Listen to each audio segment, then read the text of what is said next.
Hello all and welcome to the channel. Today I'm excited to bring you my top 10 stock market games. What a pleasure. Now these are games that you're buying, you're selling, you're manipulating the market, you're traders. Not so much on those heavier sort of 18xx games or something like City of the Big Shoulders where you're developing your infrastructure. These are sort of quicker, they're lower complexity, and I've got a few sneaky ones at the end, honourable mentions that I have not tried, but I think they're well worth mentioning. Okay, so at number 10 then we start with a bang. We've got Stockpile. This is a 2 to 5 player game. It says it takes about 45 minutes, usually takes up to about an hour 90 minutes when I play, and you've got this sort of hidden information aspect. You can see the stockpiles developing at the bottom as you place one face down, one face up, and then you're bidding on these and you're manipulating, and you can see the fluctuations of the prices there. A bit harsh sometimes when you see like leading laboratories at a 4 and then all of a sudden it's bankrupt and you're losing all your stocks, but some interesting mechanisms with what stocks you can see on the far right, you know, American automotives going up too, and how those all flow through. So a lot to like in this game, and there we are at number 10. Number 9, how can we beat Stockpile then?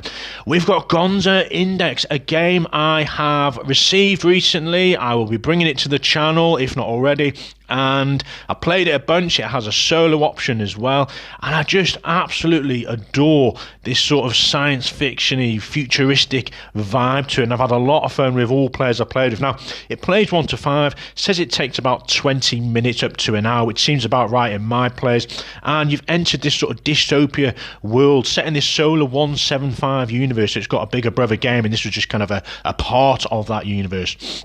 Now it's fast paced, it's a dice chucking game, and it's got that Yahtzee vibe, and essentially you're rolling these dice, you're choosing the actions. I haven't actually got a picture of the dice here, and you can either take credits which are worth points at the end. You can use these credits to add on to corporations. If I go back to this one at the top, you can see Akins and Van, and you can, you know, invest those tokens and hopefully get more wealth at the end of the game.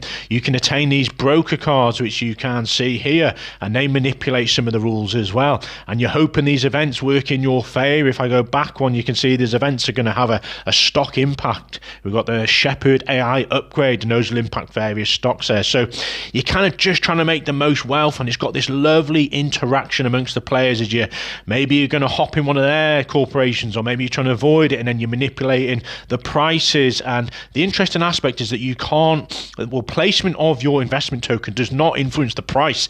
It's about utilizing your actions to the most and as efficient as you can. But yeah, Gonza Index, I've had a lot of fun with this one. As another image here. Okay, number 8 then, we have Mogul. Now if you've not played this is an absolute must. If you've played No Thanks, it's got a similar mechanic where you're kind of bidding around a table of players, and you've got this lovely wooden bowl here you can see at the top.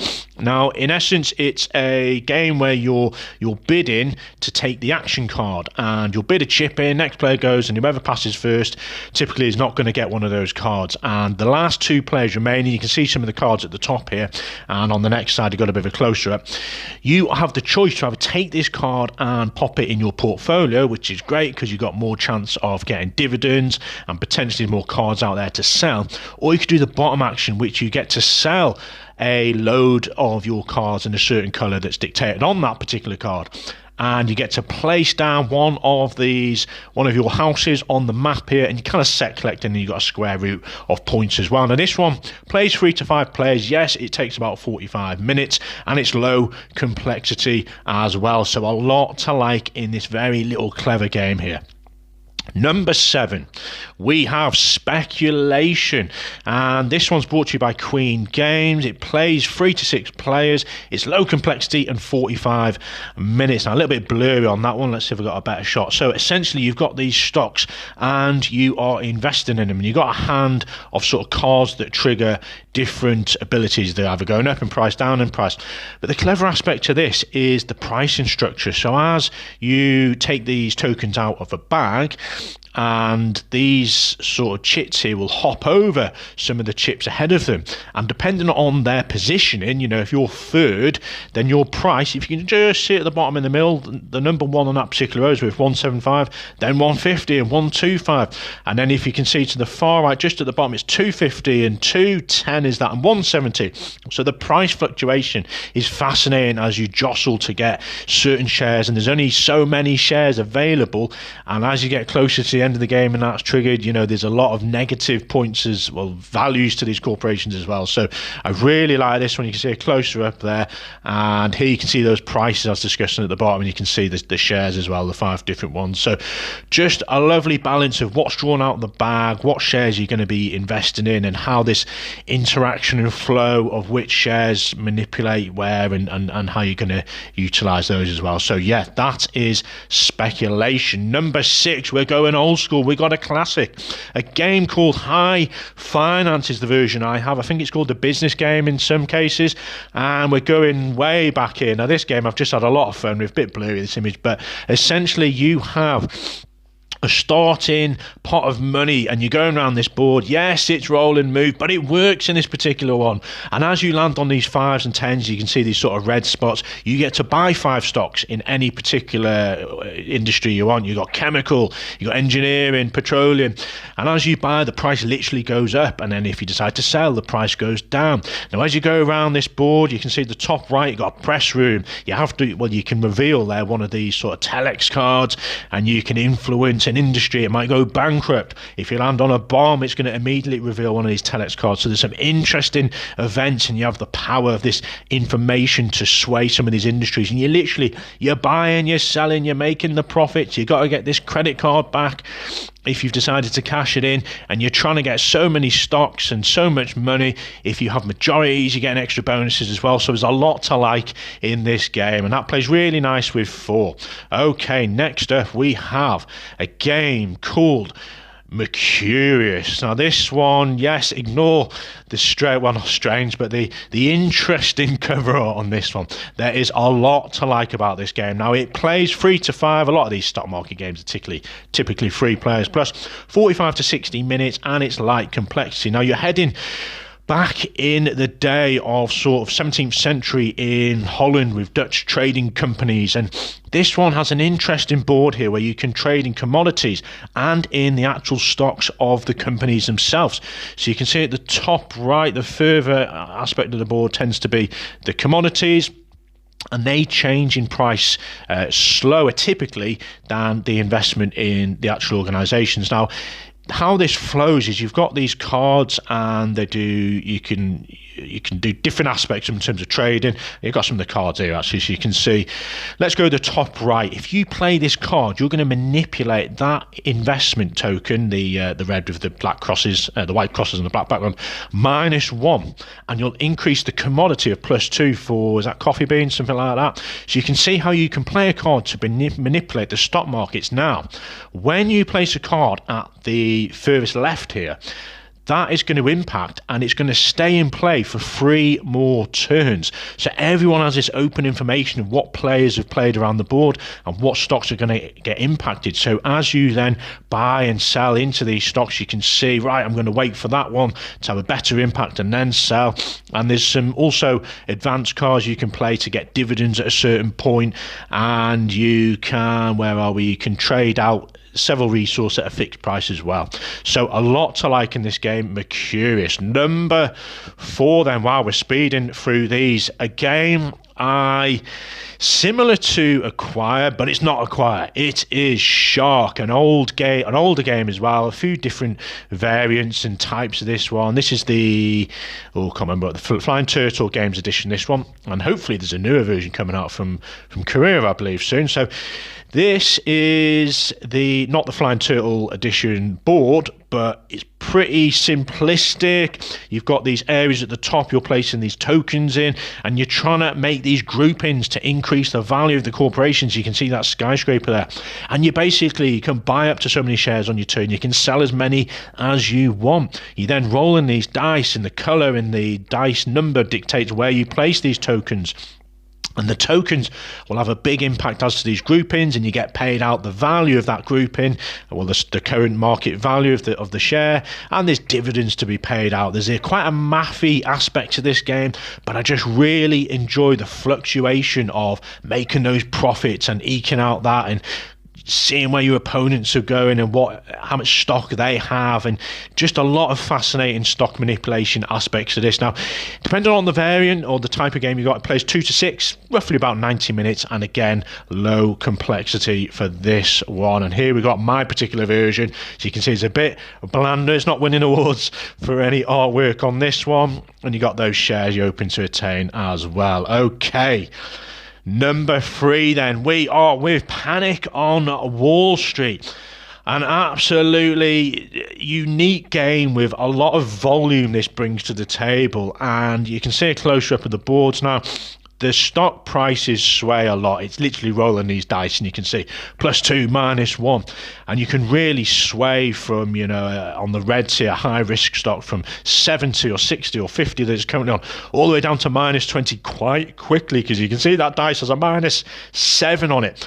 But this isn't really where the main, well, it is a main focal point, the prices, but it's these organizations here, because you say you got a 6-player game, 3 of you can be managers, and 3 of you are traders. And the 3 managers are trying to manage these businesses here. They're setting the prices that they want to sell their investment tokens for to the investors. And they're investing, so there's this fascinating trading aspect live between all the players and what prices they're dictating to get involved in these. And then when you've invested one of these, you've got a token on there, and then you see how the market manipulates it, and people get paid out money, and the investors have to pay these businesses the fixed prices, even if they have made a loss on those stocks. So this does such a fantastic job of bringing that live interaction to the table. And it is a lot of fun having, 2 winners in the game. The best manager will be the winner, and the best trader will be the winner as well. Nothing quite like that one. Okay, number 2, a game I adore and has some very interesting mechanics in this. It's called Black Friday, folks. And in this one, you can see the board here. You have a hidden screen, and you've got these various little sort of briefcases that you're collecting, and you're trying to acquire the most wealth. But essentially, it's all about the silver, if I can remember correctly. And the most silver is where you're turning all those stocks and their values into money to trade into silver. Now, the board itself, it's got so many interesting layers as to how the manipulation of these stocks go up. And you can see, say, that little pie chart in the middle goes from 7 at the bottom up to 12, and then up to 19, and then if it goes across to the right, it's 22. And you've got the price of silver and the price of stocks on the side. So as you do more activity, you're going to place these briefcases on here, and then you can see the colors which are then going to impact those particular stocks. So there's a lovely flow of briefcases out onto the board and then into your hand and into the bag, and just this fascinating calculation and probability of where these stocks are going to be impacted at what time. So I just love that information flow, and just trying to profit and make the most silver early on. It's one of those games where you can spend earlier, the price of silver on the far left, or gold in this particular, I can't remember if it's gold or silver, but essentially you turn it into one of these commodities to have the most value at the end of the game. Okay, that is, and you can see a closer up of the main board here. And this one plays 2 to 5. I'd probably recommend it. It's that free player mode, about an hour plus, and it's that medium complexity, this one. Okay, number 1. What is my favorite stock trading game of all time so far then? Now, it has changed name recently, and this cover art is called The Rich and the Good, and I typically know it as Hab and Gut, which is the copy I have. Now, this one, 3 to 5 players, takes about 45 minutes, and it's low complexity. Boy, does this give you a great experience on the table. You have got these kind of slots here where you're putting these cards in that represent the information that you and an opponent can see. but the other two players can't see.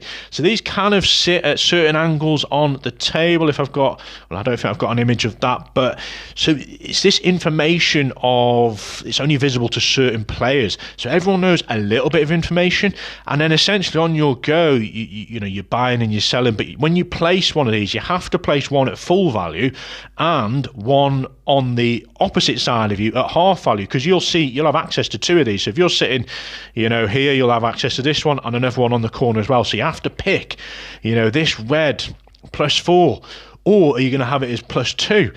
And that's manipulating the stocks on here, so you can see they're fluctuating. Now, the most impressive thing for me, if I've got an image, oh, I skipped ahead, is the charity board, which I don't think you can see at the top right, it's just out of view.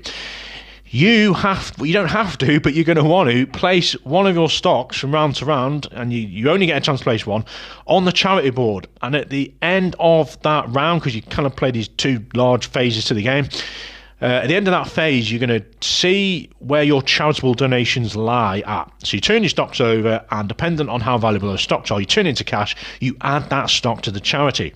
You then do exactly the same in phase 2. And whoever has donated the least money to charity at the end of these two phases is actually out of the game. It doesn't matter if you've acquired and traded the most and made the most profitable, you know, at the end of the game. If you haven't made those charitable donations, you are out. So the remaining players are then looking at how much they have made in profits, and that is the winner, whoever's made the most. So absolutely fascinating aspect. And there we are, folks, top 10. Now, I've kind of sneaked ahead. I've got a few games I promised you which deserve a mention. I've not played them. Exchange, don't let the market play you. I'm intrigued to give that one a go. That's a newer game. Forex, boy, I need to give... I've tried this one, and it really took a lot of... I don't know, it was a real thinky learning game. I just need to play more, really get my head around it. But you're trading currencies, and the way these flow looks absolutely fascinating. Bear Age, yeah, looks quirky, but I've heard some very good things about this game.